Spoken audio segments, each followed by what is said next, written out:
Looking for Cows Audio presents I Hate Mooberly by M.P. Temple, as read by the author. Episode 1, Racer. Tuesday, May 7th, 1996, 7:30 a.m. Town name, Redacted. I heard you kick Cassie in the head. Coach Blinkenberg snapped the cap back on a dry erase marker. The bell had rung, and most of the students were jammed at the door trying to leave the tiny classroom. The building had been built in the 1920s and hadn't been updated since. The agriculture classroom Leonie stood in still had the original desk with the folding seats. I didn't kick her, Leonie said, adjusting the extra credit paper in her hands. The coach-turned-agriculture teacher towered above her. He was a man in his 30s who often wore a baseball cap and jeans. All the kids loved Coach Blinkenberg, and he held the fate of her summer in his gradebook. Why is he acting like this? Leonie thought. What I heard, the coach said, on the back of the bus at the field trip, you smacked her across the head with a water bottle yelling, "I am the water queen." That little snickerdoodle made up a story to get me in trouble, Leonie thought. I'm not letting Cassie take my summer away. The junior Gopher Canyon Fire Watch job is mine, if I can find a way to pass this class. Leonie slammed her fist into her palm. I am the water queen sounds like something somebody would make up if they couldn't think of anything else. Could you not think of anything else? Coach asked. The seriousness of the stare alarmed her. She set down the extra credit assignment. I sat on her a little, Leonie admitted, to get her to move over. I told you not to put us together for group work. That you both failed, the coach said. Yes. I thought we could make a deal about an opportunity, but now I'm not so sure. Ask everyone who saw us. They'll tell you it didn't happen. She's mad about the grade and is trying to get back at me. Leonie tightened both of her fists. This was an outrage. She was not that kind of person. So what if no one else could handle being as tough as she was? The only reason I'm doing this is because your family experience, the coach went on, flipping through papers on his desk. I have asked around. Her story changed. But I see how your hands get sometimes when you think no one is watching. Like when you talk the livestock. I worry that's going to get you in trouble like a kid I knew once.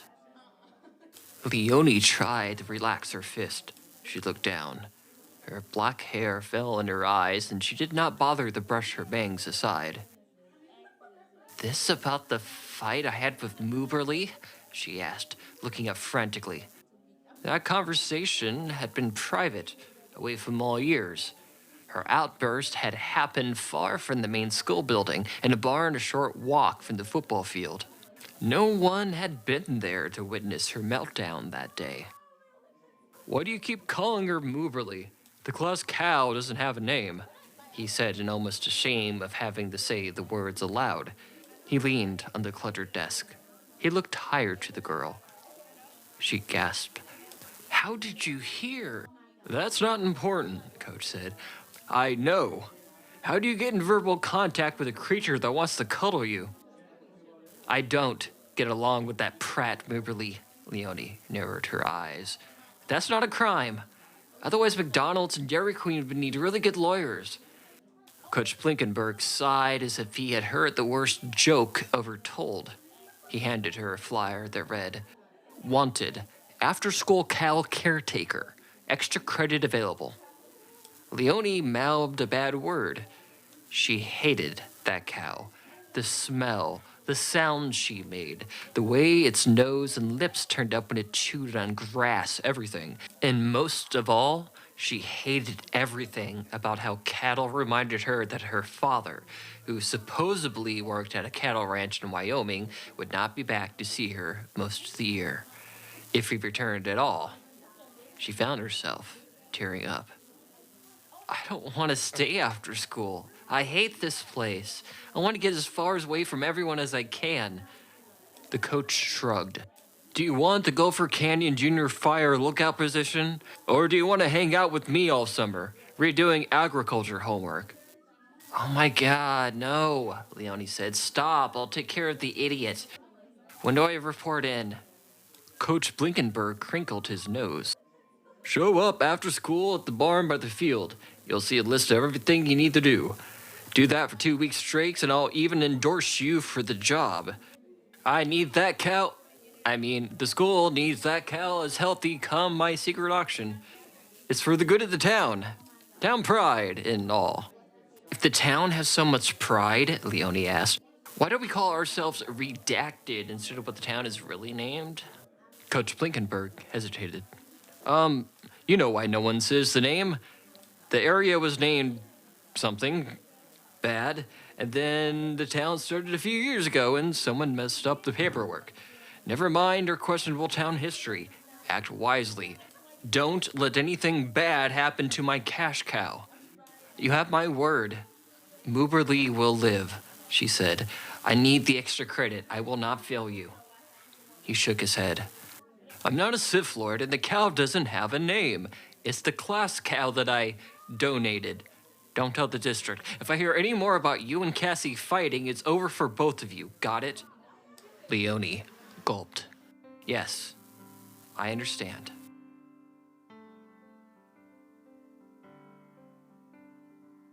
School barn, 5:25 p.m. After school, things didn't get much better. The water bucket clunked on the barn floor. Leonie cursed at her wet hands in frustration. The leaky pump always sprayed water in all directions, causing the handle to be wetter than she expected. The large cow munched on grass and mooed from its straw-littered pen, flicking its tail back and forth. Dust hung in the air. Stuff it in a grocery baggie featured cheeseburger, Leonie shouted at the cow as she picked up the bucket.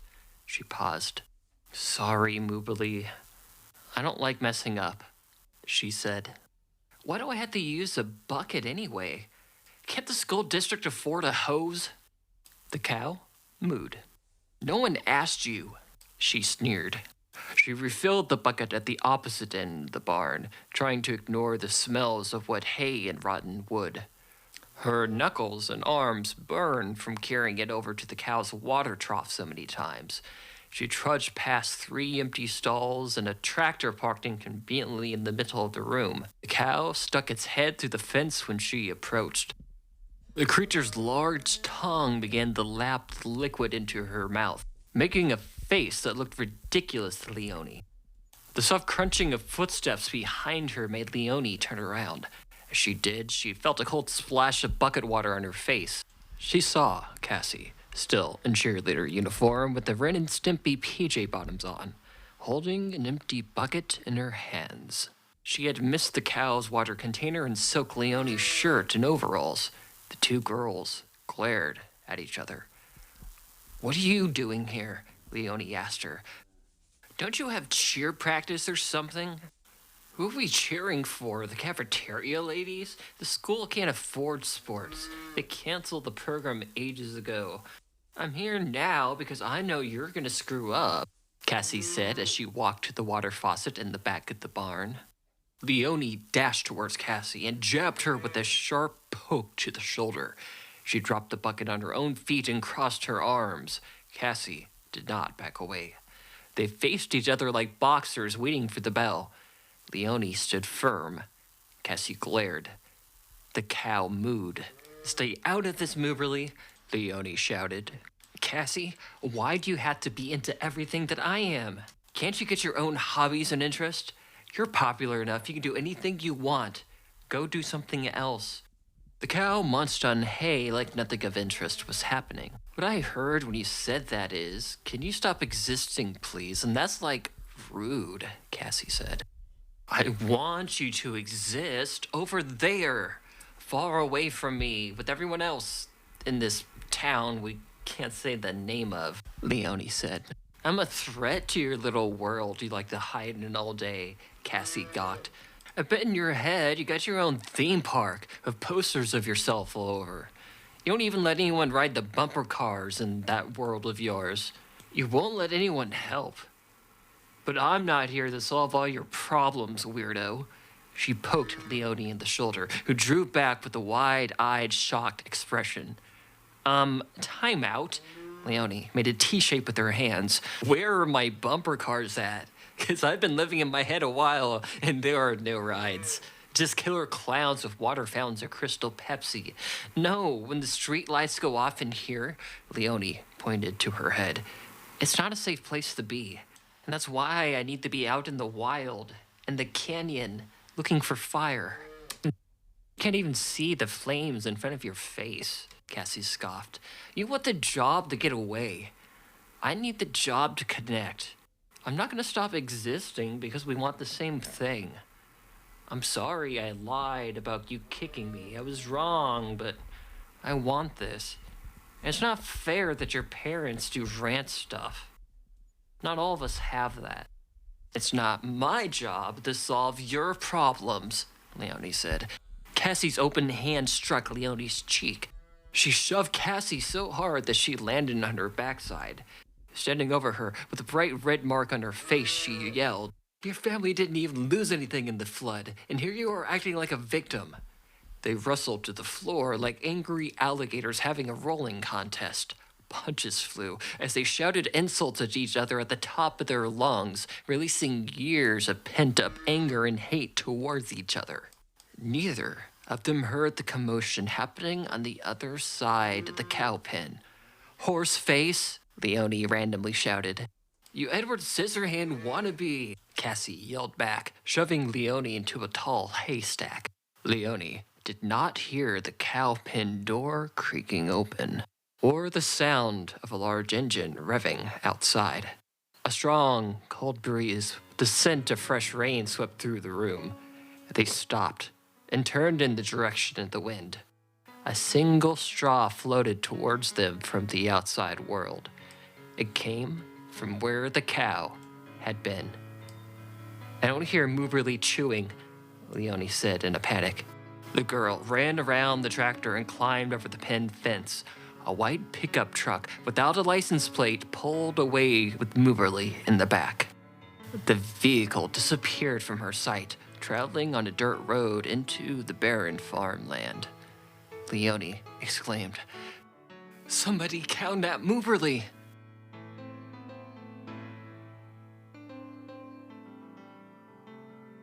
Agriculture classroom, 6:30 p.m. I want an explanation, right now, starting with how you got that red mark. Leonie and Cassie sat in shock in front of Coach Blinkenberg's desk. He paced back and forth rapidly. They all looked ill. Leonie stared at her light-up sneakers. The cow was gone. Everything was over. Cassie shuffled. Why were both of you there? How did this happen? Coach said. Leonie looked at Cassie, who stared at her own pair of identical light-up sneakers. Having been so fierce a few minutes ago, Cassie now seemed different. Quiet. Withdrawn. It felt like looking in the mirror to Leonie. She saw herself, but backwards somehow.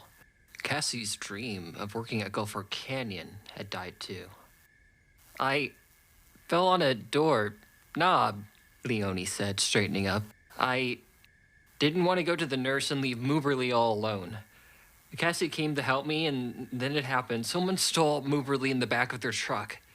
I saw them driving over the hills towards the other side of the tracks. This couldn't have been prevented. Cassie's eyes darted to Leonie's, like a lion spotting a gazelle, but she nodded in agreement. What'd you do to the cow? Coach Blinkenberg said, sitting at his desk, now out of breath. You hated her. You said so yourself. You too were the last to see her. No, Cassie cried. I would never. I can't lose that cow. Where did you take her? Coach said in a threatening tone. We didn't cow-nap her, Leonie said, looking him in the eyes. Until you have proof otherwise, detention, summer school. Now, I'm going to go lie down in my car until I can figure out what to do. Go tell your parents what you did before I do. He walked out of the musty classroom holding his stomach, leaving the two girls seated at the front. The door closed quietly. For a long time, they did not speak. It might have been the longest they had sat next to each other without throwing an insult around. You lied about the fight, Cassie said. Leonie stuck her tongue out at her before saying, the only way that either of us can get this junior high firewatch gig is if we find that cow. And we need to do it together. Cassie crossed her arms.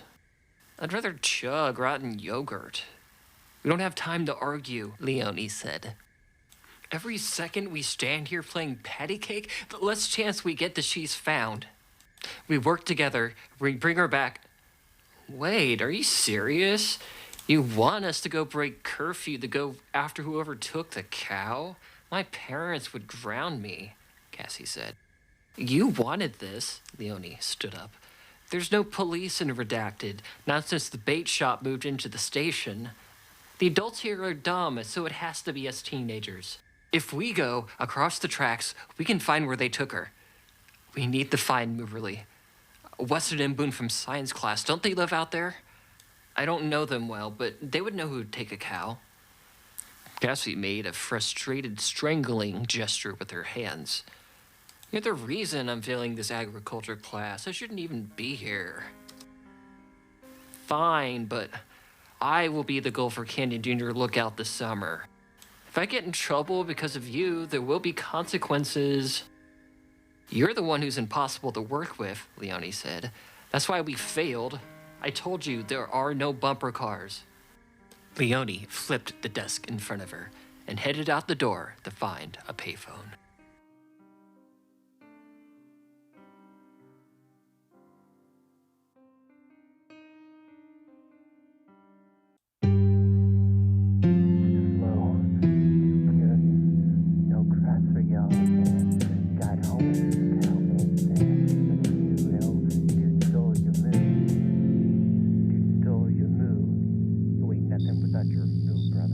Episode 2. Too slow, too curious. Country Road, 7:15. Girls, stop cussing at each other. Leonie and Cassie ignored Miss Gilbert while shouting in the back seat, which smelled like pine air freshener. Leonie's mother kept looking into the rearview mirror at the girls. You want to fight me over everything? Stop, Cassie shouted. I don't even want you to be here, Leonie shouted back. The truck pulled up to the ranch, stripped of the trees that used to surround the main house. Now most of the land is red clay and sand instead of usable soil. Leonie turned as soon as the sight of their house came into view. It all felt unreal still. The boards over the windows, everything that happened in the flood, her father leaving. Leonie saw her father's truck in the garage, parked right where he had left it months ago. The Gilberts bought it from a farm auction before the flood changed everything, as a project car. It ran well enough when they had cattle to feed. Cassie, did you even bring clothes to sleep in? Miss Gilbert asked with a strong hint of annoyance in her voice. I don't sleep, I trance, she said. Miss Gilbert parked outside of the house in front of the garage. She stopped the engine, which spluttered to a grinding stop. Girls, what's going on here? Miss Gilbert said.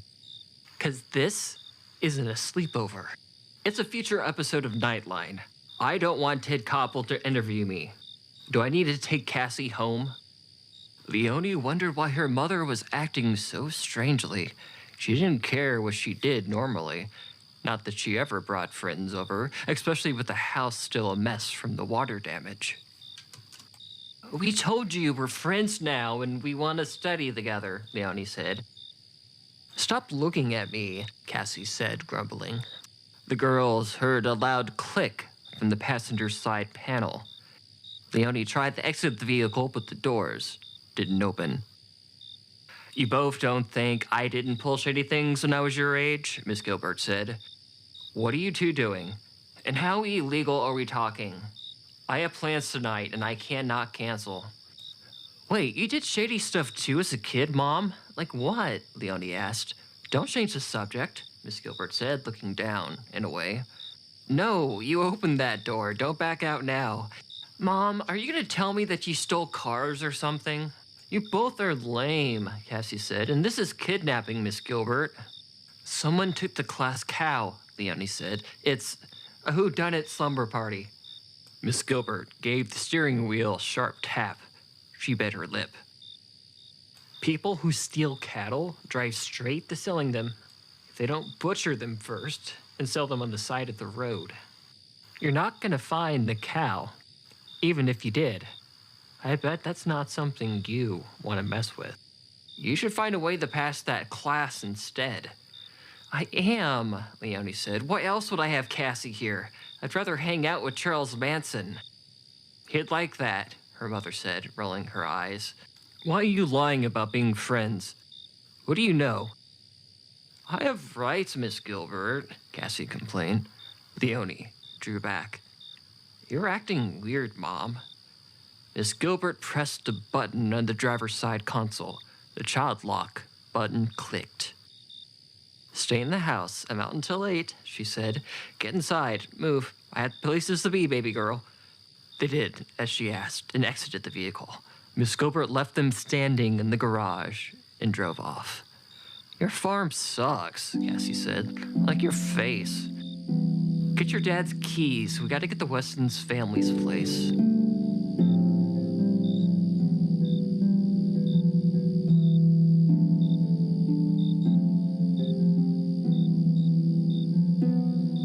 Across the tracks, 7:45 p.m.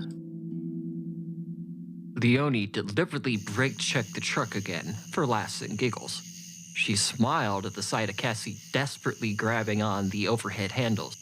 The white truck didn't need to stop, but sliding on the dirt road was too much fun to pass up.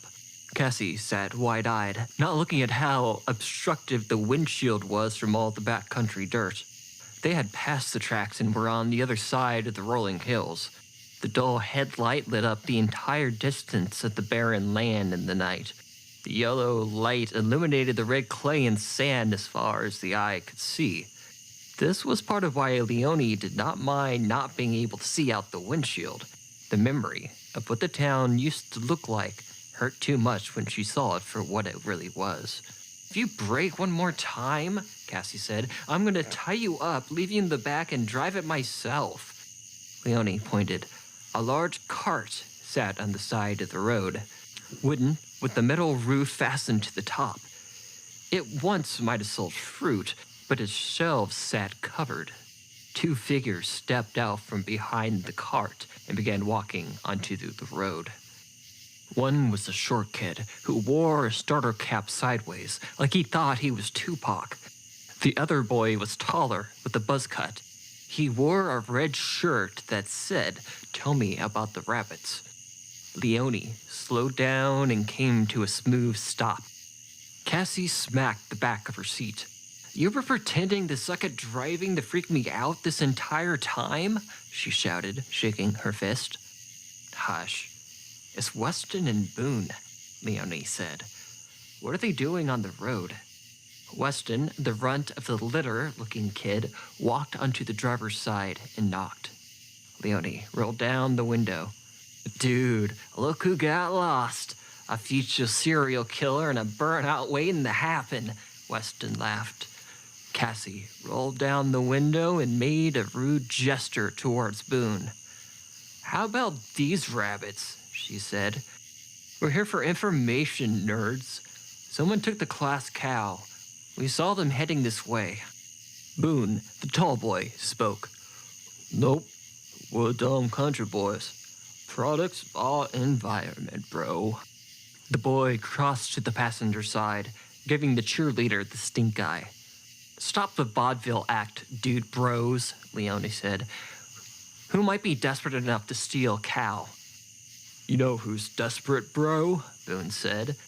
Leonie's mom. Weston burst out in laughter. Leonie exited the truck, shoving Weston out of the way. She marched to the boy, who backed away as soon as she saw Cassie get out to join her. The small boy ran to the fruit stand and started covering the already covered shelves with an old, faded bedsheet. Boone backed away. I was joking, Boone said. I'm not, Leonie threatened. She picked up a handful of clay from the side of the road and flung it at him, smacking him in the chest. I ask questions, you answer. Who took Mooberly today at 4:35 out in the ag building? Weston wedged himself in front of Leonie and Boone. Cassie clenched her fist. Weston poked Leonie in the arm. What we know is our business. Better back up before something bad happens. Leonie kicked the boy's ankle with a sweeping blow. He let out a cry as he struck the side of the cart. The impact sent a box flying, ejecting a large antenna that crashed to the ground. Weston yelled over and over, My wrist! Oh no! I've got the wrist! My wrist! Boone lifted Weston up to his feet. Touch me and bad things happen. Cassie dragged Leonie back to the truck. We can't find the cow like this, Cassie said. She threw Leonie into the passenger seat and shut the door. Oh, you're in for it now. We ain't letting this one go. Leonie leaned out at the window, spotting an old-time microphone hanging out of the shelves on the cart. It must have become dislodged in the fight. Leonie thought she recognized it from photos she had seen of people creating radio shows. What would Weston and Boone be doing with something like that? Nah, we'll be back for you, Leonie said to them. Next time, you'd better start talking about how you can afford a starter cap while the rest of the town is searching in dumpsters for pizza slices. Cassie drove off. And I knew you knew. Move like that. And I knew you knew. Move like that. And I knew you knew. Move like that. And I knew you knew. Backroads, 8:10 p.m. They had driven to the top of a hill at Leonie's insistence. There, Cassie rested on a lone stump. She kept shaking her head. Leonie rolled her eyes. She sat in the driver's seat, fiddling with the radio, switching channels. If you keep beating everyone, no one will help, Cassie said. You need to get it together. We're not the LAPD. You hurt a real person, even if he is a dude bro. No one is going to say anything unless, Leonie started to say. Let me do the talking, Cassie said, or else we'll never find the thief. At least I can keep you from picking a fight with everyone you come across. Those two are never going to help us, and you know who their family is. Leonie turned a knob until a radio's sharp static became the sound of a familiar voice. Again, listeners, we are asking for help. Some punks looking for trouble have entered a very key writer in tonight's events. To help meet us in the valley beyond the tracks, inquire about Police Academy. Until then, let's mellow out some soft tunes. Sponsored by Sedelia's Glass Repair. You break it, we get paid. The station cut the soft piano music.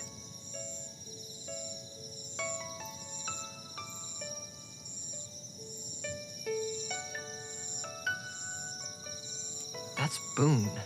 Cassie drew closer, eyeing the dashboard as if it were a demon. Sounds like a real broadcast. Do they have a license or whatever for that? What event do they mean? Leonie said. Nothing ever goes on in this town except for chicken fried steak day at Neosho's diner. Weston is not going to talk to you, not after what you did. We'll see, Leonie said. I have a plan. Let's go ask about Police Academy. I bet we find a white truck there somewhere. Mooberly is close. Everyone drives a white truck. Cassie crossed the passenger seat. Not everyone, Leonie said. I have a feeling. Y'all keep talking and y'all keep scrapping, but y'all better stop. Put your money where your cow is. You hurry, put your money where your cow is. Field, 8:50 p.m. A half hour later, Leonie screamed into the palm of her hands. In front of them were 25 white pickup trucks, all about the same make and model. Cassie, smirking, gestured in the direction where people gathered around makeshift stalls. Everyone's donated light-up shoes made the ground look like a disco dance floor. Next to the vendors was a long line of cones, as if set out for a drag race. Loud generators powered stadium-like lights, creating a festive atmosphere. Leonie didn't recognize anyone in the crowd at first. Folks seemingly had traveled there from around the state. More people than Leonie had even seen in town. Told you so, Cassie sneered. We've got nothing. Bet you wish you were nicer to the dude bros now, huh? Leonie refused to answer. The two stopped cold in their tracks, hearing something nearby. They heard a multitude of moos. Not one cow, or two cows, but a chorus of angry sounds. From the stalls and the bonfire, they heard things like, "Get your corn dogs and place your bets here." To this last cry, a man yelled, "500 on Police Academy." He handed over his money to a lady sitting at a desk with a banged-up money box. Half his shirt was untucked and his suit pants crinkled. People around him murmured. "I have faith, I do," he said. "Hey," Leonie pointed to the man. "That's Pastor Branson. Is he betting? On what? Why are there so many cows here? What the flip is this, Cassie? This is an underground cow wrestling ring." The girl in the cheer uniform shrugged her shoulders at hearing this. Her face scrunched. "That's where your mind went to? I don't have a word for you," she said. They turned at the sound of the gates creaking. 6 cows thundered out and stormed across the distance of the long racetrack, waving in and out of the cones and into the spectators who laughed and cheered. When the cows had run the full way, the handlers gathered them back into the pens. "They're not wrestling cows," Cassie said. "They're racing them." "Well, cow wrestling is cooler. Hey, Pastor!" Leonie shouted. The man froze, with the corn dog still in his mouth. He took a large bite, leaving only the stick. They met around the fire, surrounded by people selling everything from cow pins to VHS movies, to fried hot dogs and a real deep fryer. The smell of onions and mustard was strong. "You have some nerve showing up here after hurting my rider." Pastor Branson tossed the stick into the bonfire. "Weston's wrist is so sprained he can't even hold on to the reins. You ought to be ashamed of yourself." "Wait, people ride cows. That's what this is. This is literally a cow race?" Cassie came to stand next to her, with a corn dog with ketchup in one hand and a plate of funnel cakes in the other. "Yes, keep up, please," Cassie said. "Yes," the preacher nodded. "So bad that Weston's family might get their land taken by the bank if he doesn't win this race," the preacher said. He lowered his voice so only they could hear. "And now he can't do it, and we can't find no one. I spent good money on this racer, and I have my reservations about the cow that was sold to me already, and now you have flushed all my chances down the drain." "Where did you get the cow?" Leonie asked, "'cause it would be ashamed if you stole it." The preacher spit away from the girls in total disgust. "I am not a bank. I do not steal," he said. "What are you doing accusing a preacher of stealing for?" Cassie asked. "That's not going to do anything but make him mad." "All I'm asking is where the racing cow came from. That shouldn't be a big deal," Leonie said to Cassie. "I've owned Police Academy for months. Best racing cow there is." The preacher put his hands in his pocket and looked down. He noticed his shirt and tucked it in nervously. "That racer has done a lot of good things with our cutting the Woodins. Weston is looking to get his own cattle racer soon, so I suppose it was only a matter of time." Leonie walked towards the mooing in the pens. She paced, wrapping her hands around her back and thought. "Do you know anyone who was sniffing around for a racer? Someone with a white truck who was in town around 4 o'clock. A sour look overtook the preacher's face. "Maybe. But after you sabotaged me, why would I help you?" Leonie stepped back towards him and Cassie. She motioned with her head towards the cow pens. Cassie nudged her. She took Leonie aside with a stern look. What are you gonna do? Kick the preacher's butt? This isn't gonna work. Leonie kicked at the dirt, sending sand into the roaring fires in front of them. You need a writer? Leonie said to Branson. I'm your huckleberry. Cassie covered her face with her hand. I'm so embarrassed to have to be around you. Then leave, Leonie said. No, Cassie crossed her arms. As the girls argued, the preacher looked out at the people around him. He seemed to be searching. She's a rancher's daughter, Cassie said, staring at Leonie. She can figure out how to do it, and it's better than not having anyone. Hardly, the preacher said. Fine, go to the pen and atone for your sin. Go make the church some money.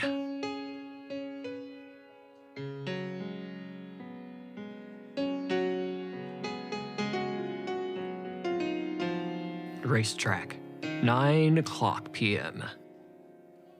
Next thing Leonie knew, she sat on the saddle of a cow, one of 6 in the makeshift corral. Mooberly was not among them. People gathered around the distance of the track with food and beverages, as if it were a town picnic. Her legs were not used to riding, and she had not even had horses on the ranch in forever. She leaned forward and tapped on the reins. The cow did nothing. How could she steer such a stubborn cow all the way down a racetrack? She had the feeling that she had bitten off more than she could chew. The voice of Boone rang across the outdoor PA system. Riders, get your racers ready. It's time. She could feel the beast shift underneath her, like she knew what to do. How many times had this creature done this? Cows are not known for being good learners, of course, but the cow seemed to know their routine. Good luck, baby girl, she heard a woman rider nearby shout. I'd say you're grounded, but I've got nothing to say about that. Leonie could not find the words to express her shock at who she saw on the cow next to her. Mom, she cried. Her mom, wearing a matching outfit and yellow sunglasses, looked as if she planned to hitchhike through California. I didn't want this life for you. But cow racing? It has a way of seeking us. Don't tell your father, her mother said. Voices in the crowd grew louder with excitement. Mom, no, this is embarrassing, Leonie exclaimed from the top of her lungs. Go, the voice cried over the PA. The gate swung open. Leonie's cow tried to run past her mother's racer, but the calf bulldozed its way ahead. See you at the finish line, baby girl. Her cow began to buck. It broke into a brisk gallop past a brown cow, who had stopped to eat a kid's bucket of french fries.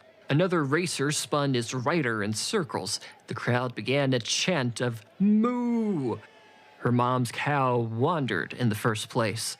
Come on, Police Academy.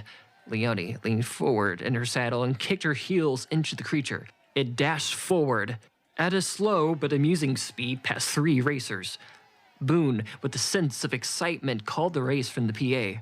Nicagon has been passed by Police Academy, which is now coming alongside Jaws 3D. Police Academy is neck and neck with Rocky. This is unbelievable, ladies and gentlemen. Police Academy has come from behind to... Yes, Rocky has veered into the other side of the track. Police Academy is riding alongside Schumacher Batman. Hold my Cornhuskers. This is gonna be close. Police Academy is close to beating the legendary K.C. Gilbert. Leonie's cow stretched forward as it tried to gain speed. The creature would not stay in a straight line, causing Schumacher Batman to gain speed ahead. Leonie could see the finish line in front of her. It's going to be a photo finish, Boone cried from the speaker system. Leonie could see her mother's determined face for only a moment before she leaned into her cow, trying to push her mom off track. The riders cried out, trying to get their creature to move forward. The cows slowly walked across the finish line. Schumacher wins, a distressed Boone called out.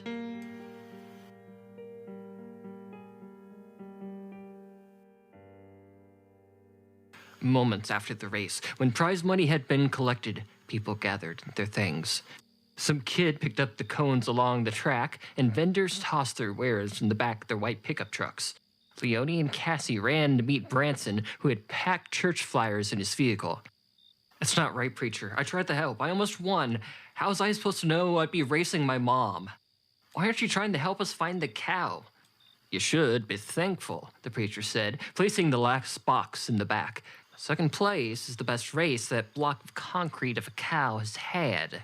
And if you want to know the truth, everyone in town wants a racer.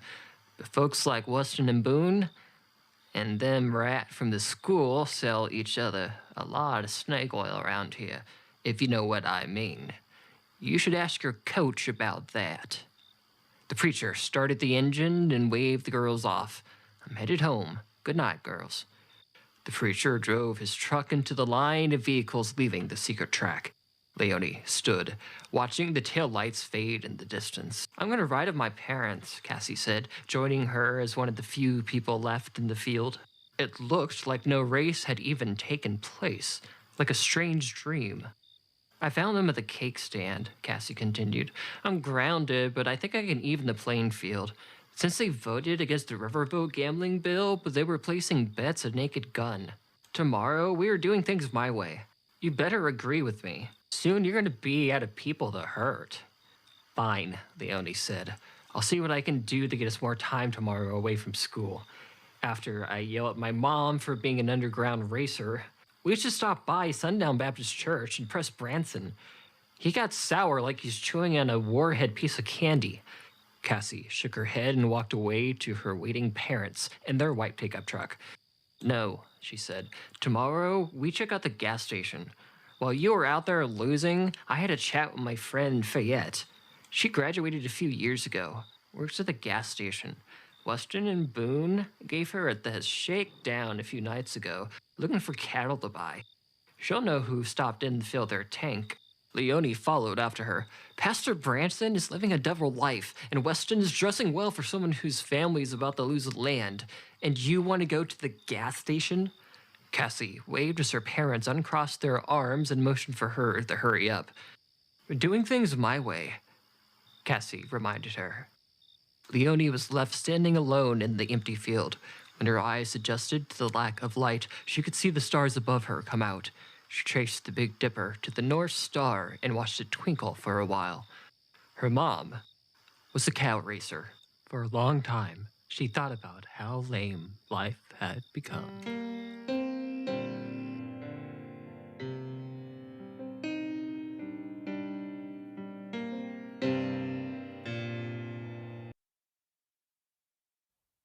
Episode 3. Brick. Wednesday, May 8th, 1996, 6:30 a.m. Gilbert Ranch House, town name redacted. Mom, we're not pretending we both weren't illegally cow racing last night. Okay, we won't. No pancake syrup for you. Syrup is for winners in this house. Leonie's mother grabbed a large plastic bottle from the middle of the table. The kitchen ceiling made a cranking sound as it swirled overhead in the awkward silence. She's not doing this. This is a joke, Leonie thought. She tugged at the flannel shirt tied around her waist. She ate her plain thin pancakes at the breakfast table. She had not touched her glass of milk nor the butter that morning. Don't avoid the question, Mom. I heard Weston and Boone snooping around, looking for a racer. How big of players are they in this game? What do you know about this underground world? Miss Gilbert downed an entire glass of orange juice and wiped her mouth with her own matching flannel shirt. Oh, honey, they're chunk change. That's what they are. Them and their family are like buzzards. You need to stay clear of this. This business brings in a lot of money for people who need help, like us. Some nobody with family ties rides Police Academy the cow, Leonie asked. And the nobodies also own a private radio station and owns a starter baseball cap. He and Boone seem to be making money from somewhere, Mom. What's easier than grabbing a clueless cow from a schoolyard pen? Sell it to somebody who wants to make a few bucks at the races. Her mother stood, taking her plate to the sink, clanking the dishes. It became clear that her mother would not be answering. But why? Do you know who took a class cow? Leonie asked. Why would I know a thing like that? Miss Gilbert said, wiping off her plate and placing it in the dish strainer. Miss Gilbert turned off the tap and closed her eyes. Someone knocked at the door. Leonie glared at her mother, who did not reply as the knocking grew louder. Miss Gilbert sighed. Finding the cow isn't going to make anything better, baby girl. You find one, but then it's not enough. So you go looking for another cow, and another. And the next thing you know, that's been your entire life. You've done nothing but look for cows. Leonie shoved her seat into the table. She wanted to say much more about feeling misled and being lied to, and how she didn't think her father was in Wyoming on a ranch. But instead, she left to answer the door. The silence, the non-stop knocking. She left her mother, standing at the sink, lost in thought. When Leonie opened the door, Cassie stepped in. She entered the entryway, wearing a jean jacket, blue t-shirt with black tights and yellow shorts. Her hair was set in two uneven buns. We're in trouble, Cassie said. She handed Leonie a brick. Fayette had come to Cassie's place at 6 a.m. in a panic after she woke from the sound of shattering glass. Fayette told Cassie that Weston and Boone are ticked because Cassie had talked to the girls about the missing cattle. Leonie leaned out of the door and spotted a concerned Fayette in a white pickup truck in front of their house. The thin girl at the steering wheel motioned for them to get inside, looking eager to get on the road. At hearing this, still standing in the kitchen, Miss Gilbert shrugged. Told you, baby girl. Weston and Boone are buzzards, and they're coming back to pick at you next. Don't forget your lunch. I packed you a tuna sandwich and a handful of walnuts and shells. Leonie rolled her eyes. Her mom always prepared the oddest lunches. Who eats walnuts?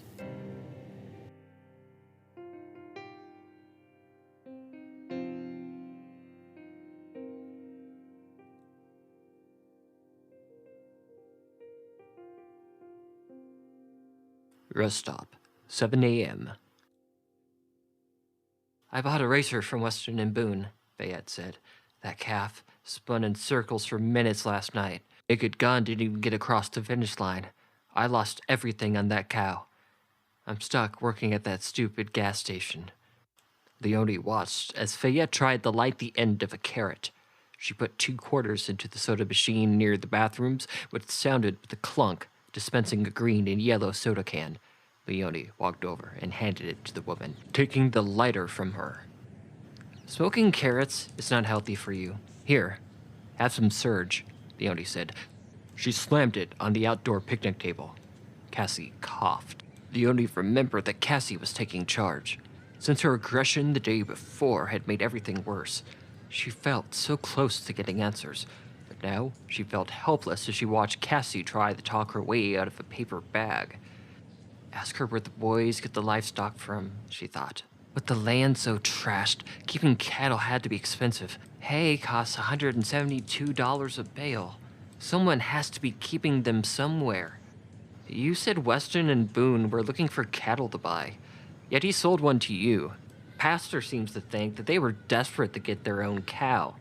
Tell us about that, Cassie said. He sold me a lemon cow to get rid of it. They must have seen how badly she was in race and tricked me into buying her. No one knows nothing about what it takes for cattle to run these races, except Coach Blinkenberg. Fayette looked at her watch and cursed. My shift is about to start at the station. We gotta get going.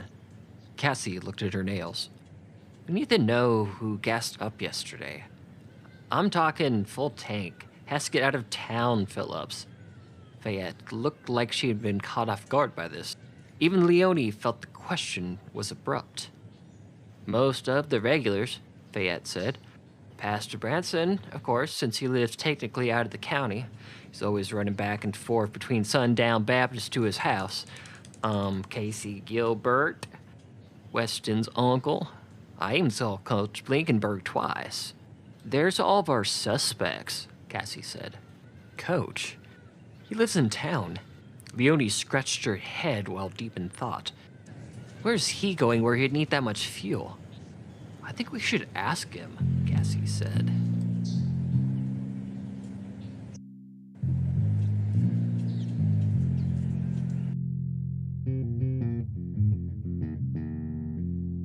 School hallway, 8:20 a.m. You can't be here, either of you. Both of you are expelled. I will not answer any of your crazy, baseless questions, and tell Pastor Branson to find a Bible and sit on it. Coach Blinkenberg led the girls down the long hallway to the front double doors of the old brick schoolhouse. Leonie and Cassie watched the oak doors swing shut in front of them, leaving them standing next to a large plaque outside with the name of the town scratched out. He didn't even answer you, Leonie said, pounding on the door. Great going, Cassie. You're doing such a good job at uncovering information Remington can steal. Coach isn't going to tell us why he got so much gas yesterday by asking nicely. You have to put pressure on people. Cassie turned in the direction of the school barn, surrounded by fresh-cut grass and dandelions. From the view of the cracked marble steps of the schoolhouse, they could see the old building where the cow had once been. I want another look at the cow pen. We missed something, Cassie said. Since we have time on our hands, my parents are at work. We've seen it. There's nothing to learn there. You're taking us in the wrong direction, Leonie said. You ticked off the dude bros enough to start throwing bricks. You can't stand not being in charge of everything. We don't need to do everything together. I'll check the barn. You go to whatever. Beat a confession out of someone. Go do a handstand over a pitchfork, Leonie shouted. At least I can do one, vampire girl. You know the Gopher Canyon job requires you to lift 50 pounds, right? Cassie shouted, tromping across the football field with patchy brown turf with the bunny logo painted in the center. Great, Leonie thought as she walked into the parking lot. I'm not getting anywhere hanging out with her. Tiny flowers bloomed out of the cracks between the parked white trucks. On the dashboard of one of them, she recognized the extra credit flyer that the coach had handed her the day before. As she drew near, she realized the windows of the truck were left cracked open, but not enough for someone to reach inside to unlock the door. In the seats were piles of candy wrappers and junk food boxes, with a blanket and a pillow in the back. It looks like he sleeps in here, she thought. He has a house on 3rd Street. Why would he do that? I know he's a teacher, but that's excessive. Trying the handle, she looked around. Near a trash bin that led to a path from the parking lot to the football field, she spotted a pile of rocks, more than likely left over from weighing the trash can down from the high winds that happened during tornado season. She looked at the glass of the window and then back at the rock. How easy it would be. No, I'm not Weston and Boone, she thought. Cassie is right. I can't always handle my problems by beating them with my fist. But I'm not telling her that. A squirrel appeared from the tall grass behind the bleachers. With its gray fur and tiny legs, it crawled up to the trash can. It rummaged, running along the rim as it searched. Leonie watched the squirrel pack away some Cheez-Its for a rainy day. She looked back at the truck. There might be another way to open it. Without the fun of breaking stuff, though, she thought. From her book bag, she took the lunch her mom had prepared. At the bottom of the brown bag, past the tuna sandwich triangles, were 6 walnuts. The squirrel's head rose at the noise of the crumpling bag. Carefully, with the critter watching her every move, she dropped the walnut through the opening in the truck window. The nut fell onto the brown and tan-pleated seat cover. Leonie cursed and unwrapped her sandwich. As she chewed, she took another nut. She tried dropping it again, being more careful to slowly release it so that it came to rest on the latch. She backed away. The squirrel climbed through the truck window and took the nut, placing it in its mouth, causing its cheeks to puff out. It propelled itself onto the plastic latch and leapt out of the vehicle. The truck unlocked. Leonie threw up her hands in triumph. After opening the door, she checked the glove box. Apart from the truck's registration, she found several sheets of paper and several rolls of cash. On each note, written in red in Coach's handwriting, were the names like the English Patient and Tom Cruise. That's not nice, Leonie thought. He's not a cow. I like Tom Cruise. He's a good actor and a good person.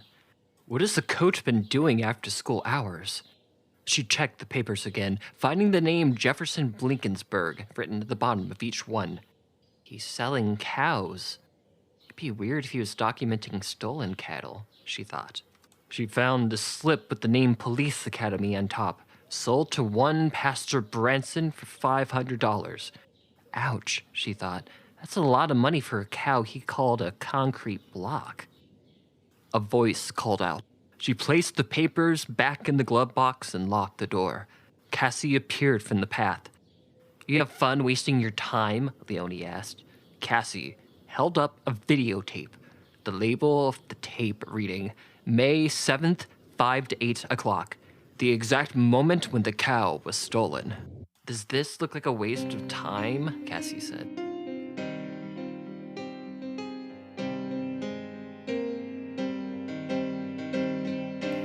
Radio Shack, 9:20 a.m.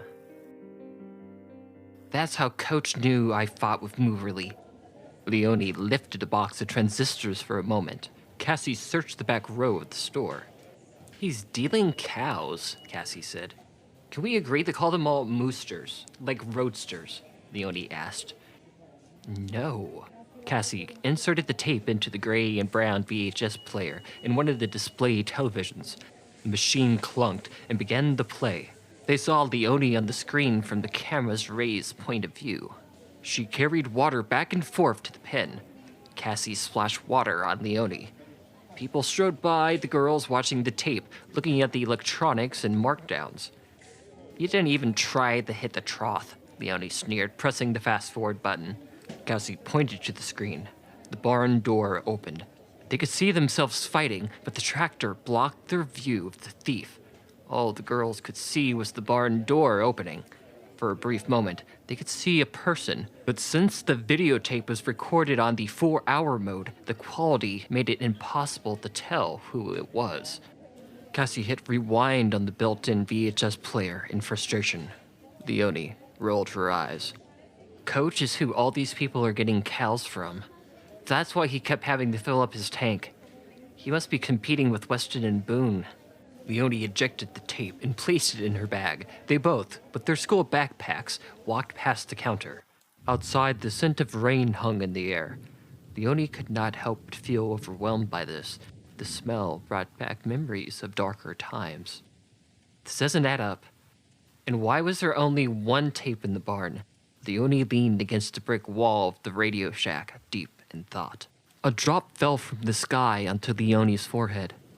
At this, they both walked to a covered bus stop, one that had been out of order since the town no longer had a bus, or the need to transport anyone who couldn't get a ride with Sundown Baptist Church. There, they sat, and the rain began to pour. They listened to the rapid thuds on the sidewalk next to them. I hate rain, Leonie admitted. It brings back so many awful memories. Cassie nodded. At least we found one thing we can agree on. It's hard not to start panicking. I think we all have a lot of pain still from 93. I know I do, Leonie said. We're next, because I'm out of ideas, since you're still in charge. We aren't getting anything more out of Coach here. Not while school's going on. We aren't going anywhere till the rain stops, Cassie said. But Neosha's Diner will start a tab. Come on, it's down the street. We can wait there.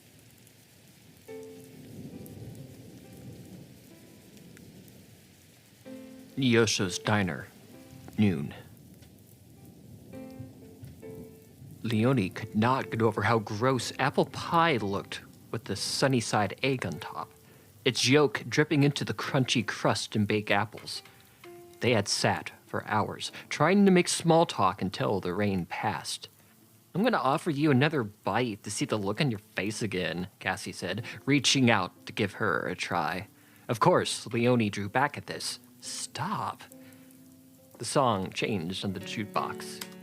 The quiet little diner had once been the draw of the main street, but now an older man ran the place, always standing in front of a grill taking orders, delivering food himself. Since business had gotten so bad over the years, he had to let his staff go, like everyone else in town. A bell chimed. 2 boys walked into the restaurant. On sight, the cook stopped what he was doing and started cooking 4 hamburgers on top of a bed of white onions. It sizzled as Weston and Boone walked over and took a seat with the girls. Bro, Look who we found in our burger spot, Boone said.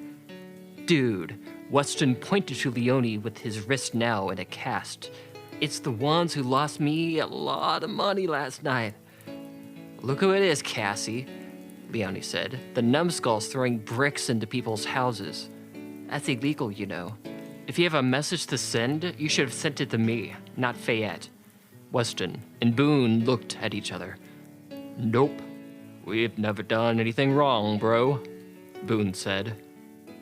We are always above the law and everything. That wasn't us. That's not our style. For now. Leonie narrowed her eyes. You've lied to us before. Cassie finished the last bite of her pie before saying, like your radio show? Bro, that's how they found us last night, Boone said. They found our secret show. The cook brought over 2 double cheeseburgers and sodas for the boys. They thanked him, and they leaned back in the booth. No more bull, Leonie said. The threats stop here. Where were you two around 5:20 yesterday? Boone ate a fry and sipped on his soda. We were on the air, at our broadcasting spot with the cart, like every weekday. You can ask all of our listeners.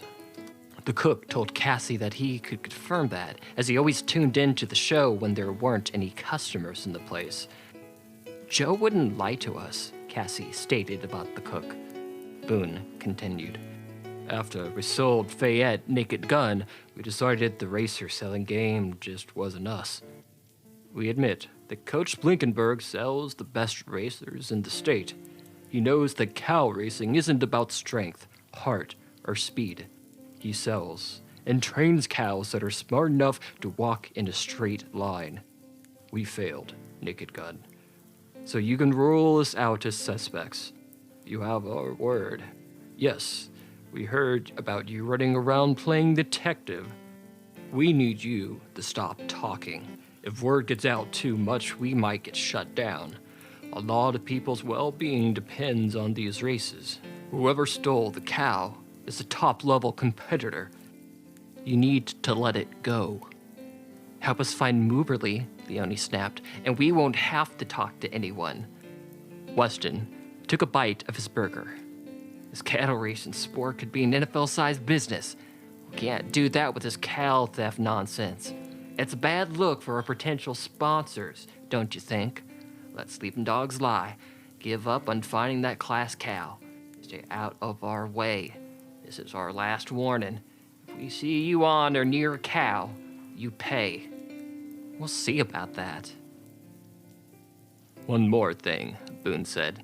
Someone donated to put up a new town sign. We're supposed to tell you that some of us are getting together to paint out the slur in the town name this Saturday. You coming? The girl. My hometown is racist. My job is just a joke. I become a cow racer because I've become so broke. Oh, moo. Episode 4. Mooster Drift.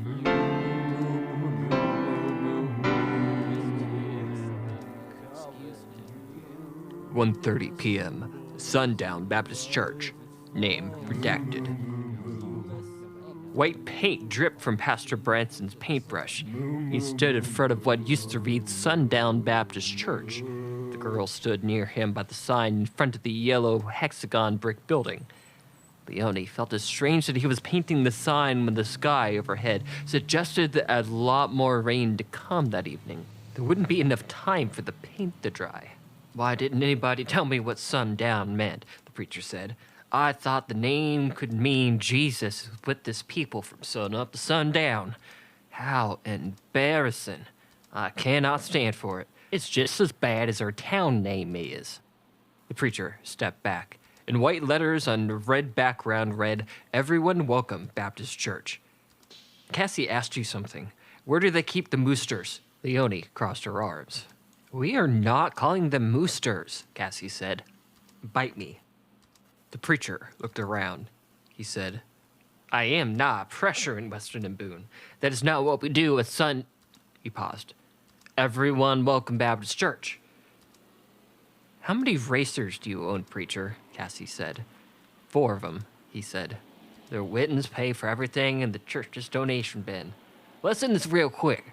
How about you take a ride over to my property and check out my barns? And you can take Police Academy and Schumacher Batman to the race tonight, 9 p.m. I hope to see you both at the track. You own Schumacher Batman as well? The cow my mom races, Leonie asked. The preacher's face grew pale. He shut the lid of the paint with a snap. You should ask your mom. Why do I keep hearing about my mom wherever I go? Leonie exclaimed. Cassie tapped on Leonie's nose.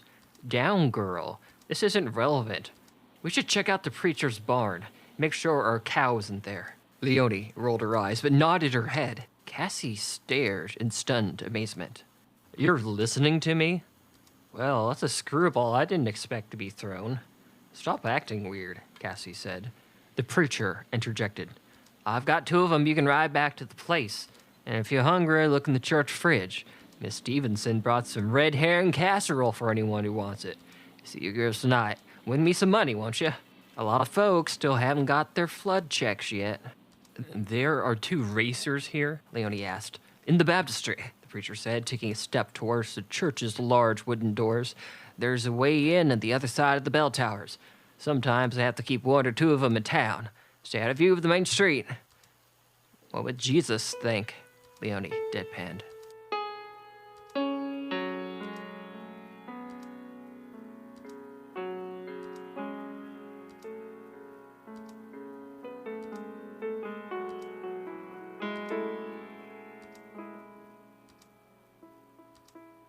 "4 p.m. Brunson's barn. Mooberly isn't here either, Leonie cursed. The 2 girls walked out of the barn with 6 rows of cow pens behind them. She felt a trickle of rain from the skies above. Cassie adjusted her book bag, which Leonie had noticed her looking at every few minutes. She felt like asking about why, but she didn't want to question it. Not having to rely on yourself didn't feel as bad as she thought it would. The 2 girls had learned a lot more than when Leonie was trying to do everything, and unexpectedly they seemed to have a lot more in common than the 2 ever expected. They paused. She saw 2 boys on cows on top of the ridge in front of the preacher's property. They paced on the edge that led to a grassy rolling hill. Below was a clay valley void of plant life. Look who's come for a visit, Leonie said, pointing out their riders to Cassie, their cattle sniffing at tall grass. Cassie joined her by the fence. Weston still wearing a cast. What an idiot, she said. Weston and Boone on cowback charged towards the barn. Leonie pulled Cassie to the nearest cow. Get to the secret cow track. Cassie seemed confused as Leonie pulled a saddle and threw it over the closest cow. I don't know how to ride, Cassie mumbled. Leonie guided Cassie onto Police Academy and gave the cow a gentle slap on its hind leg. You'll figure it out, Leonie shouted. Cassie and PA bolted out of the doors and into the open field.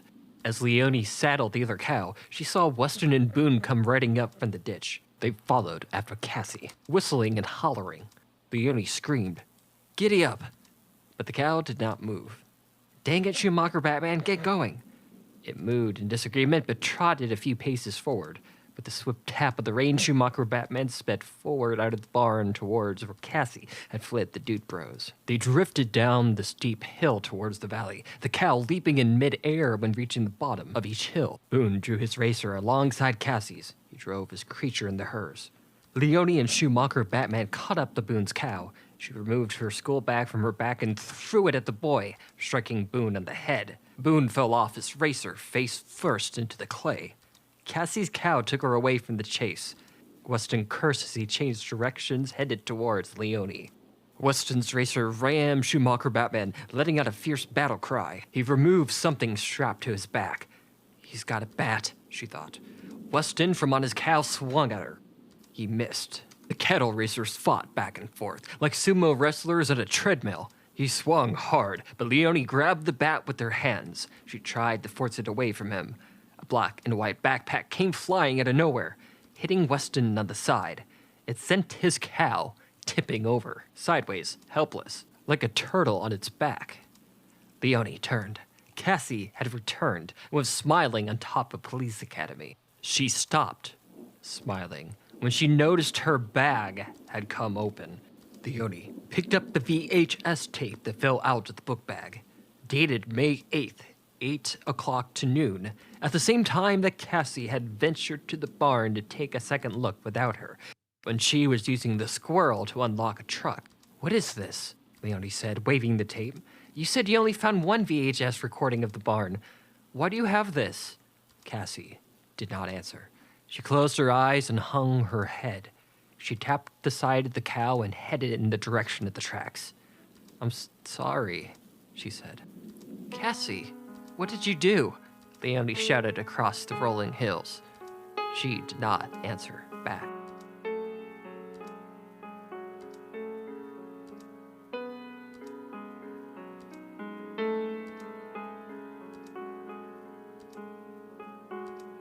"5:20, outside the secret cow track." Leonie found herself searching for the rest of Cassie's bag as Schumacher Batman drank from a bucket in her makeshift pen. Other townspeople set up booths and started the oil fryers and grills under covered awnings. The little sprinkle of rain had not stopped in some time. Thunder cracked in the distance. Leonie found something in the bag that made her coil in disgust. "Oh my," Leonie gasped in horror, unfolding and examining the shirt. "She's a Yankees fan." Instantly, she dropped the shirt and wiped her hands off in her pants. No way a New York fan would understand the outdoors of Gopher Canyon. How could she lie about wanting to connect with the nature? And why did it hurt so much learning that Cassie had kept the discovery of the tape secret? They had shared everything to that point. The cold-hearted effort it took sickened Leonie. The cotton candy had looked too good to pass up, even in the rain.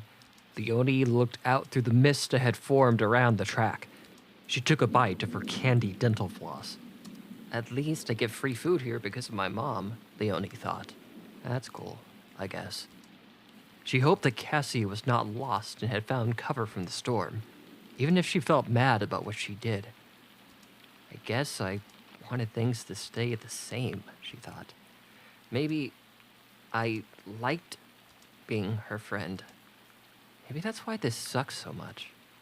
Do I even care about the summer job? I'm not sure. I'd rather her be okay than anything." She tossed the cotton candy roll into a nearby trash can. The rain fell harder. A white pickup truck approached. Coach Blinkenberg sat behind the driver's seat. He rolled down the window as the vehicle came to a stop next to Leonie. "You again. I'm starting to believe maybe you didn't steal my cow," he said. "I think I'm paranoid. I even thought a squirrel broke into my truck yesterday. I mortgaged my house to buy cows. Hasn't gone too well, and I think I'm losing it." Leonie looked down and away. She grabbed Cassie's bag and threw it around her back. "You haven't seen Cassie anywhere, have you?" The coach cut the engine.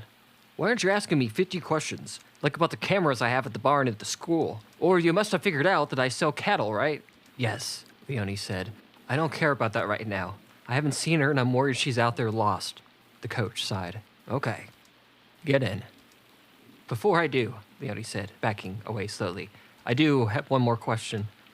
Tell me why. Why this cow? Why Mooberly?" The man started the engine once again and turned on the radio. They could hear Boone giving updates about the betting odds for the night's race. "That cow is the smartest cow anyone has ever seen. She could be unstoppable. I thought you took her because of your mom and everything, but it looks like you had no idea about that." Leonie climbed into the truck and closed the door. "You were going to sell Mooberly to Branson, but you changed your mind and sold him Police Academy. If so, why?" "Good hustle," the coach said. "You're right. I didn't sell because we didn't need one person owning the top 5 cattle racers. Plus, I'm with Weston and Boone on nationalizing the sport. But right now, the only person who handles the money is the church secretary. That doesn't sit right with me." "The preacher didn't steal the cow," Leonie shook her head. "Or you. Or Weston and Boone." The coach drove off the road and turned on his brights. They drove over the land searching for Cassie and the lost racer.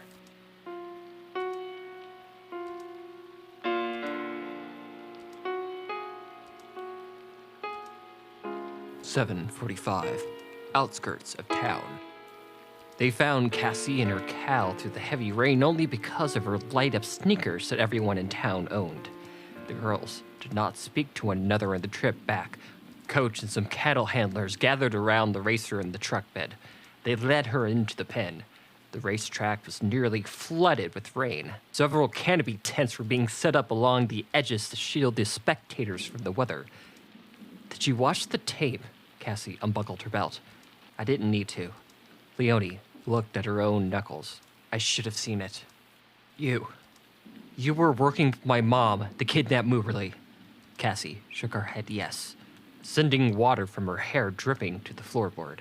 She shivered. Leonie opened Cassie's book bag and handed her the Yankees jersey. Cassie put it on. My mom got weird when you were around, Leonie said. The amount of air freshener in our truck was a clue. How do you two even know each other? Because I was supposed to go to the World Series in October, Cassie said, buttoning up the pinstripe jersey. Yankees versus Braves. We won 3 tickets to Game 6. Then our water heater went out. We had to sell the tickets to pay for the repairs. Your mom knew some people who buy that sort of thing. She sold them for her family. I watched that game on TV. I missed the best game ever played. I cried for an entire night and was depressed all week, but it hit me. Everyone around me has lost so much. Their farms, in some cases, their families. Cassie covered her eyes with her hands. She continued. How dare I get sad over something that means so little? I felt that I had lost touch with everything, and I feel that way even more now. That's why I needed to connect with the summer fire lookout job. I went to your mom to help me get this job. She said yes. What do you know? Leonie asked. What did you and my mom talk about when you saw her at the barn before you took the tape? Cassie got out of the vehicle. Leonie followed her out the same door, carrying her book bag. That's the thing, I don't know. I asked, but she didn't answer. I was only supposed to stall you. I'm so sorry. I didn't know that you'd be an okay friend. It's not your fault. Leonie took off towards the racetrack pins. Where are you going? Cassie shouted at her. To confront my mom. But she stopped. She turned back to Cassie, who had stepped forward after her. I'm glad you're okay, Leonie said. Stay dry. Why aren't you mad? Cassie said. I was working with your mom behind your back. Because I don't know. Some things are more important, Leonie said. What does that mean? She yelled back as she ran away.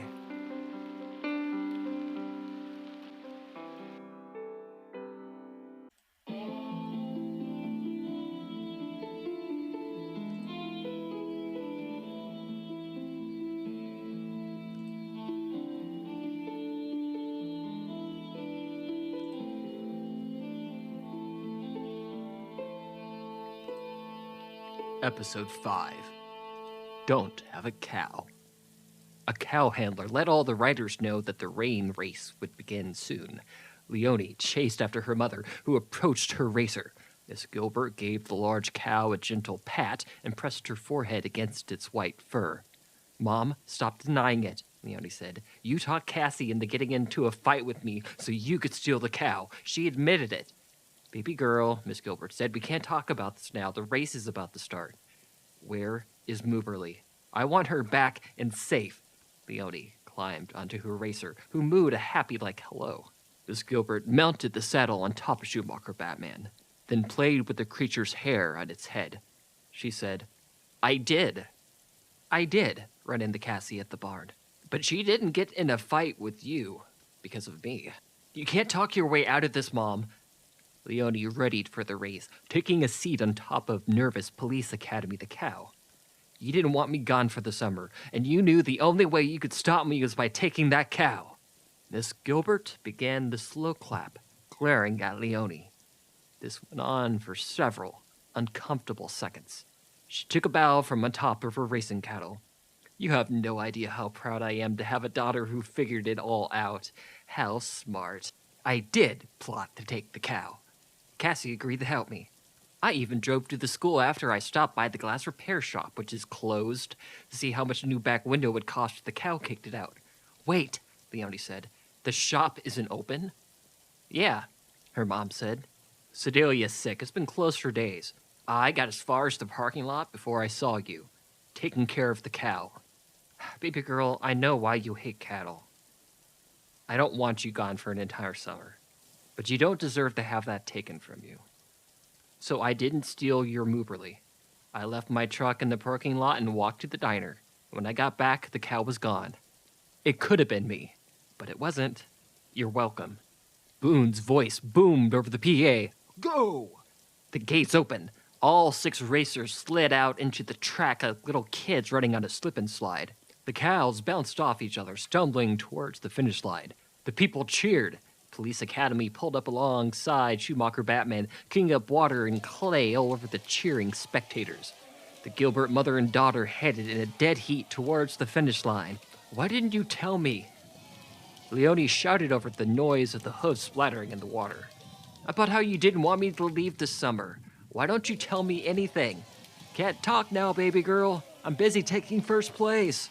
Schumacher Batman, with a burst of speed, bolted over the finish line. Bright floodlights filled the east side of the tracks. On top of the hill sat a 4-door sedan with 2 men sitting outside the driver's side. From a handheld receiver, he spoke.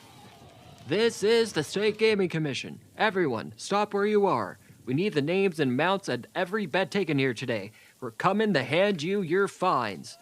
The crowd panicked. People frantically broke down their stands and awnings and rushed to their cars. Don't let them catch you on that cow, Leonie's mom said. Get out of here. Mom? Leonie's eyes lit up. You suck. But we need to learn to talk about stuff. They nodded at each other. Leonie dismounted her rider. The 2 men in clear plastic raincoats approached the track. The girl ran into the flooded fields in the direction of Fayette's house. She knew where she had to go when her mom said that Sedalia was out sick with the flu.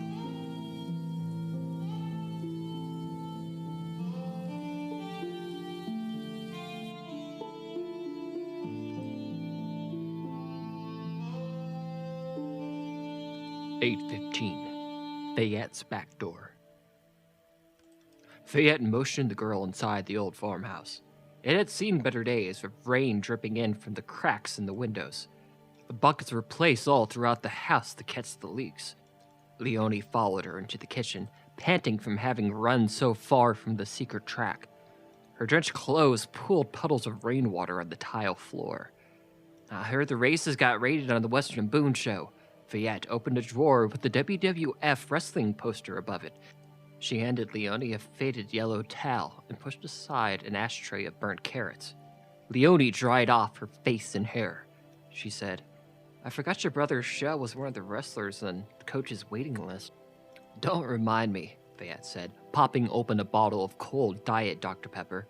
As soon as I get Show out of this town, he'll lose interest in wrestling. I don't think his body can handle that kind of thing. He doesn't agree with me. We can hang out in the other room till things calm down, then I'll drive you home. Oh, that sucks about your brother, Leonie said, following her into the living room. There, to the left of the front door was a giant glass window overlooking a field. Its glass still intact. You got second place again. That's not bad for your first 2 races, Fayette said. Leonie could not take her eyes off the glass of the window. Stained a light purple from all the years of use. She spotted some dust on the still below, looking completely untouched. Yeah, it's fun. I'm good at it. Leonie fidgeted with her hands. Fayette seemed to pick up on this. Branson has to be happy, she said. That's better than what Weston was doing. Since you had to stick around for a few years, you might do okay for yourself. If that's what you want, of course. You live a far away from town. Leonie placed the wet towel on the table. It has to blow filling up your tank with gas all the time, huh? I spend a third of my paycheck in gas. Yeah, it blows. Have to fill up every other day. You drive the same white truck as everyone. I'm sure you filled up at the station and didn't tell us when Cassie and I asked you. You lied about Weston and Boone breaking out your front window, since I'm looking out of it now. Please tell me that this is a mistake, and my mom wasn't telling the 100% truth. A loud noise came from the garage. a sound that excited her, but a feeling that quickly turned to fear. Fayette stepped between Leonie and the back door, blocking her path. Leonie said, I hear a cow in your garage. It's not what you think, Fayette said. Go look for yourself. Leonie walked down the long hallway into the garage. There inside, she found Mooberly, fatter than she had been, eating out of a bed of hay. She had not walked but a few steps when the garage door slammed. Leonie heard Fayette dragging the kitchen table. She first hit the garage door opener, but nothing happened. A cut wire fell from the device. Fayette shouted from the other side, I'm selling that cow and getting me and my brother out of here. Why couldn't you have stayed away? Leonie tried to ram the barricade with her bony shoulder, but it was no use. The girl was trapped with Mooberly. What are you going to do with me? Leonie shouted, frightening Mooberly, who gave an angry move. This is all your fault, Mooberly. If you would stop getting in the strangers' trucks, she shouted to Fayette inside the house. Let me out. I can help you get out of here, if that's what you want. But I think you're missing something. There's a community here, and everyone's beaten up and petty and doing some shady things after dark, but we do care about each other. Even if we don't always know how to talk to each other, we have a good town here. Something crashed into the garage. A white truck tore through the panels. The strong scent of air freshener filled the room. Miss Gilbert leapt out. Dang it, child, you beat me to the thief. Mom, how did you know I was in here? Miss Gilbert took her daughter in her arms. I went looking for you, and I saw the front window intact. The glass repair guy has the flu. She had to have lied about the brick this morning. I knew you were here. Then I heard you from the outside, Miss Gilbert said. You told me to stay away. That's because you were looking for the cow that you were gonna steal but didn't. 'Cause I guess you do care about me. Bingo. Miss Gilbert hugged her daughter tighter. They heard a door slam in the back of the house, followed by the sound of running footsteps. Don't worry, her mom said. Fayette can't get far on foot. We'll find her. Get the cow in the truck and we'll get her back to your coat.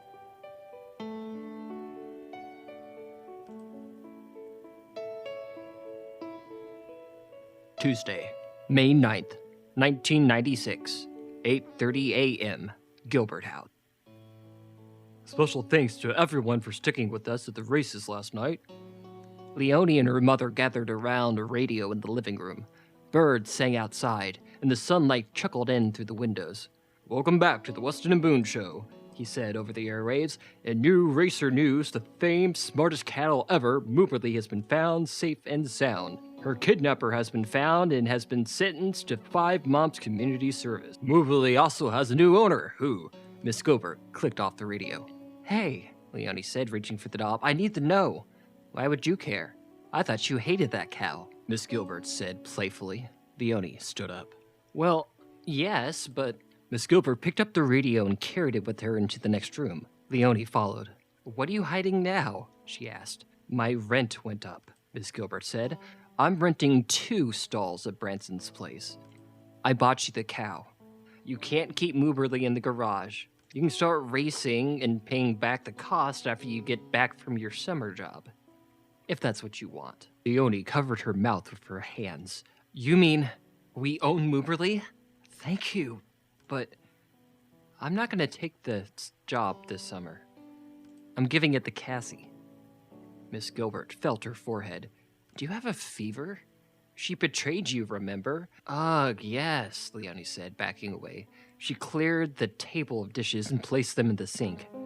But I found the cow I was looking for.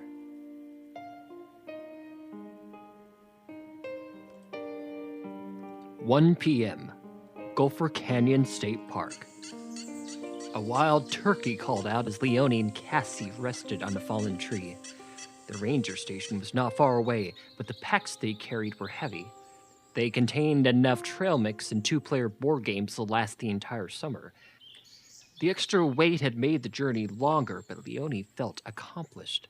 She lost herself for a moment, looking at the abundance of trees and plants. Are you sure about the plan? Leonie asked. Cassie gave a not-so-confident nod. They finished their sandwiches Miss Gilbert had packed for them. I don't think the Ranger's going to agree with this, Leonie said randomly. Cassie shrugged. I wronged you, so I'm going to do whatever it takes to make it right. We'll figure it out. A woman in a Forest Service green outfit approached them. She adjusted her hat to keep her light brown hair out of her eyes. The woman stared at them, baffled. Are you Cassie? The Ranger adjusted her hat. Cassie nodded. Why are there two of you? The Ranger asked. There's only one job. Leonie's my emotional support human. I need her for support. The woman frowned and placed her hands on her hips. She looked up to the sky for a moment before answering. Fine, whatever. You can both watch out for the mountain lion that's been getting into the supply catch. Yes, we can do that, Leonie said. Wait, what do you mean mountain lion? Cassie whispered to her emotional support human. That evening, the two settled in the fire lookout tower. They familiarized themselves with the map and compass in the center of the room. There, they could look out and watch the sun set. As the heat gave way to the cool of the night, a mist formed around the forest, lit by moonlight. After checking in with the ranger station, they turned on the portable player and sang their hearts out until the wee hours of the night. The end.